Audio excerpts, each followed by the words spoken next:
Combine entry. अब combine entry क्या होती है? तो जैसे मैंने जर्नल एंट्री के एक्सप्लेनेशन के टाइम पे आपको बताया था कि हर डेबिट का हर क्रेडिट होता है अमाउंट वाइज। अगर आपको नहीं पता तो आप वीडियो को देख सकते हैं।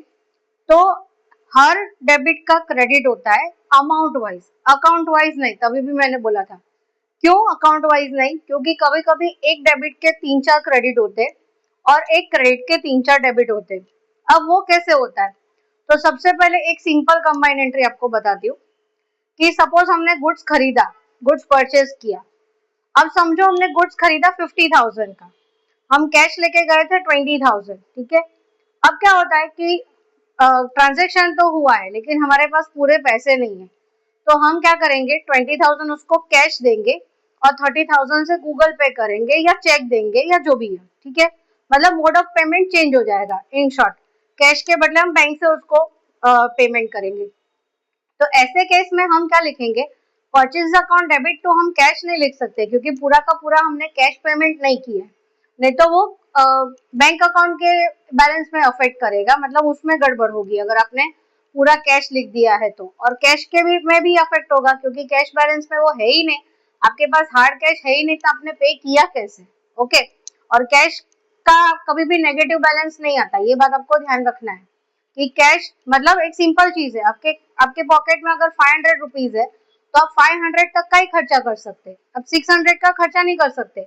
अगर आप 600 का खर्चा करते, अब आप बोलोगे हम तो करते, तो वो 100 रुपीज आप उधार पे लेके आते हो चीज है, तो वो 100 रुपीज क्रेडिट ट्रांजेक्शन हुआ, कैश ट्रांजेक्शन नहीं हुआ। Got it? कि आपके पॉकेट में 500 रुपीज है तो आप 500 का ही खर्चा कर सकते हो। अगर आपने 600, 700, 800 का खर्चा किया है तो बाकी का जो अमाउंट है वो क्रेडिट ट्रांजेक्शन में जाएगा या तो आपने गूगल पे किया है। Got it? तो कैश ट्रांजेक्शन कभी भी नेगेटिव नहीं होता, पहली ये बात। अब कंबाइन एंट्री पे आते हैं वापस कि जब हमने परचेज किया है, हमारे पास 20,000 कैश अवेलेबल है और हमने 50,000 का परचेज किया है, तो बाकी का 30,000 हम गूगल पे से कर रहे हैं या चेक दे रहे हैं। तो वहां पे कंबाइंड एंट्री क्या आएगी, जैसे कि परचेजेस अकाउंट नॉमिनल अकाउंट है तो debit the expenses and losses, तो परचेजेस अकाउंट को हम डेबिट करेंगे, उसके सामने कैश जा रहा है, credit what goes out to cash, और बाकी का हम बैंक से पे कर रहे हैं, मतलब गूगल पे से या चेक से। तो जो भी बैंक में आपका अकाउंट है, अगेन वही, to SBI, to ICICI, to HDFC, जो भी है, तो उसका नाम लिखेंगे। तो एक परचेजेस 50,000 के सामने दो क्रेडिट, टू कैश 20,000 क्योंकि उतना ही अवेलेबल था, और टू बैंक 30,000 हमने बैंक से पेमेंट किया। तो एक डेबिट का दो क्रेडिट आया लेकिन अमाउंट वाइज 50,000 हुआ। मैं आपको करके बताती हूँ, रुक जाइए, मेरे को पॉज करना पड़ेगा। देखिए अब मैंने यहाँ पे लिखा है परचेजेस अकाउंट डेबिट, मतलब डेबिट में एक ही अकाउंट का नाम लिखा है परचेजेस अकाउंट, और अमाउंट है 50,000। उसके सामने मैंने दो क्रेडिट लिखे हैं, टू कैश और टू बैंक। लेकिन अब अमाउंट का टोटल करेंगे तो 50,000 हो रहा है, 20,000 प्लस 30,000, तो यस 50,000।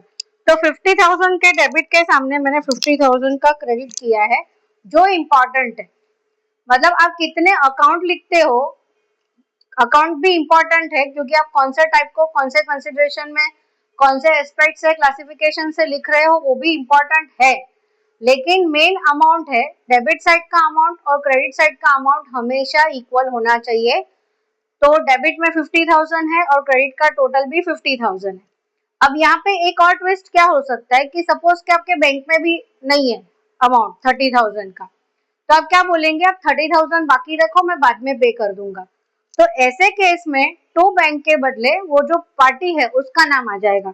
सपोज कि हमने बी के पास से लिख लिया है, तो यहाँ पे बैंक के बदले हो जाएगा बीज अकाउंट, हो जाएगा हमारा क्रेडिटर क्योंकि वो गिवर हो जाएगा। बैंक भी पर्सनल अकाउंट था, ये भी पर्सनल अकाउंट है, लेकिन बैंक से हमने पेमेंट कर दिया था, मतलब हमारी तरफ से बैंक ने पेमेंट किया था, इसलिए बैंक का नाम लिखा था, बैंक वॉज द गिवर।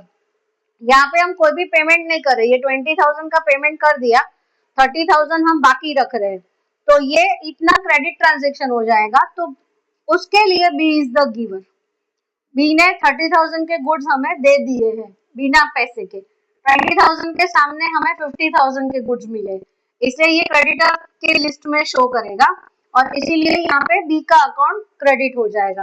तो इस तरह से कंबाइंड एंट्री होती है।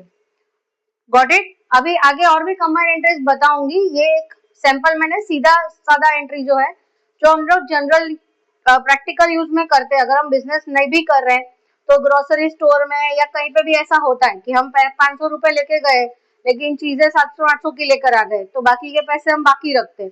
तो वो इस तरह से एंट्री आती है। Got it? So stay tuned.